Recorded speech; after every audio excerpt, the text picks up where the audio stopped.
Najprej je treba pognati korenine, kar mi je na hitro uspelo, pridobiti krog ljudi, ki tebi zaupajo, s katerimi lahko sodeluješ.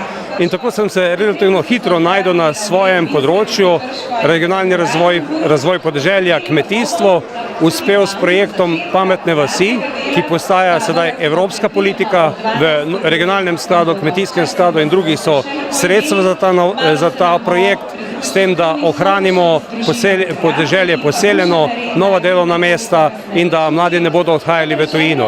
Drug projekt, zopet povezan z mladimi, je projekt Zavezništvo za mlade, s čimer smo predvsem v Posavju vzpostavili to boljšo povezavo med gospodarstvom, med mladimi in med izobraževalnim sistemom, kar mislim, da je ključni pogoj, da bo šlo slovenskemu gospodarstvu bolje.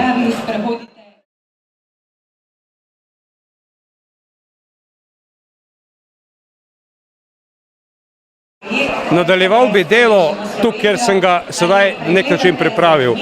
Kot sem že delal, Pametne vasi sedaj postaja politika. To pomeni, da bomo imeli denar in to je treba spraviti v življenje. Politiki ni dovolj, da samo govorimo, ampak da imamo rezultate. Zato je prva prioriteta to, nadaljevati tudi s tem, kar delam, da sem doma, da sem v Posavju, da sem v Sloveniji in da te včasih zahtevne evropske politike poenostavim, da jih ljudje razumejo in da vemo, da smo aktivni del te Evrope. Tako da v tem kontekstu lažje bi bilo v drugem mandatu, poznajo me, zapisal sem se s projekti, imam podporo za te projekte in zagotovo bi v tem mandatu lahko to, kar smo sedaj postavili v politike, spravili v življenje.